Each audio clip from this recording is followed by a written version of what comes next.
ஒரு பெரிய முனிவர் இருந்தாரு. முயற்சினா என்ன நீங்க தெரிஞ்சுக்கணுங்கிறதுக்காக சொல்றேன். அந்த முனிவர் எந்த ஊருக்கு போனாலும் அவரை காலை கழுவி அவருக்கு சாப்பாடு போட்டு அவர் தினம் தினம் எல்லா மக்களும் வணங்குவாங்க. அவர் ஆசீர்வாதம் பண்ணுவார். பக்தி மூலமாக மிகப்பெரிய வரத்தை பெற்றவர். ஒரு கிராமத்துக்கு போனாங்க. நம்ம தஞ்சை மண் போல அல்லது திருச்சி போல எல்லாம் விவசாயிகள். நம்ம உழைப்ப நம்பி இருக்கோம். நம்ம விவசாயி, நம்மளுடைய முயற்சி தாண்டா, இவனை ஏண்டா போய் காலை கும்பிடணும், ஒரு பயிலும் போவாதரான்டான். எல்லாரும் காலையில வயலுக்கு வந்து கலப்பை எடுத்துட்டு உழுவ போயிட்டான். கடுமையான உழைப்பாளிகள், கடுமையாக முயற்சி செய்பவர்கள். உடனே அந்த முனிவர் பார்த்தாரு, பரமசிவன் சங்க எடுத்து ஊதுனாதான் வருண பகவான் காதுல பட்ட உடனே மழை பெய்யுங்கிறது ஒரு ஐதீகம்.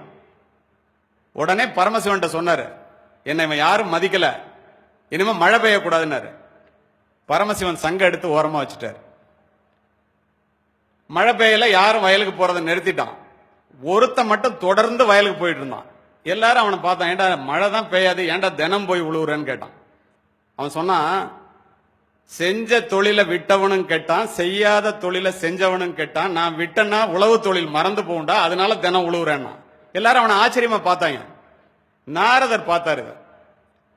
நாரதர் கலகம் நன்மையில் முடியும் அல்லவா, நேர பரமசிவன் போனாரு. ஏன் நீ மழையே இல்லை அந்த ஊருக்கு அப்படின்னு கேட்டாரு. அது நான் கொடுத்த வரத்தினால அந்த முனிவர் கேட்டாரு, நான் சங்க எடுத்து ஓரமா வச்சுட்டேன்னாரு. அங்க பாரு ஒருத்தன் உழுதுகிட்டே இருக்கான் அப்படின்னாரு. அவர் பார்த்துட்டு, ஏன்டா ஆச்சரியமா இருக்கு, நான் தான் மழையே இல்லை, இவன் ஏன்டா உழுவுறான்னாரு. உழவு தொழில் மறக்கக்கூடாது என்பதற்காக தொடர்ந்து அவன் உழுது கொண்டிருக்கின்றான் என்று சொல்லிட்டு போயிட்டாரு. என்ன நடக்கும்னு அவருக்கு தெரியும். பரமசிவன் யோசித்தாரு, ஏண்டா நம்ம இந்த சங்க ஊதாமலே இருக்கமே, இது மறந்தே போயிருமே, அது ஊதுமா ஊதாதா, எடுத்து ஊதி பார்ப்போன்னு ஊதுனாரு. பூன்னு ஊதுனுச்சு. வருண பகவான் மலையை கொட்டிட்டான். இதை ஏன் சொல்றேன் தெரியுமா? தெய்வத்தாலே ஆகாது என்றாலும் முயற்சி தான் மெய்வருத்த கூலிதான். அதுதான் முயற்சி. விழுந்து கிடந்தால் சிலந்தி கூட நம்மை சிறைப்பிடிக்கும். எழுந்து நடந்தால் எரிமலையும் நமக்கு வழி கொடுக்கும். முடியாது என்று நினைத்து விட்டால் மூச்சு காற்றும் நின்றுவிடும்.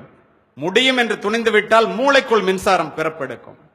தன்னம்பிக்கை என்னும் நெருப்பு பொறியை மனித மனம் தாங்கி நின்றால் எண்ணியது எண்ணியவாறு நடக்கும் இடையூறுகள் எரிந்து சாம்பலாகும்.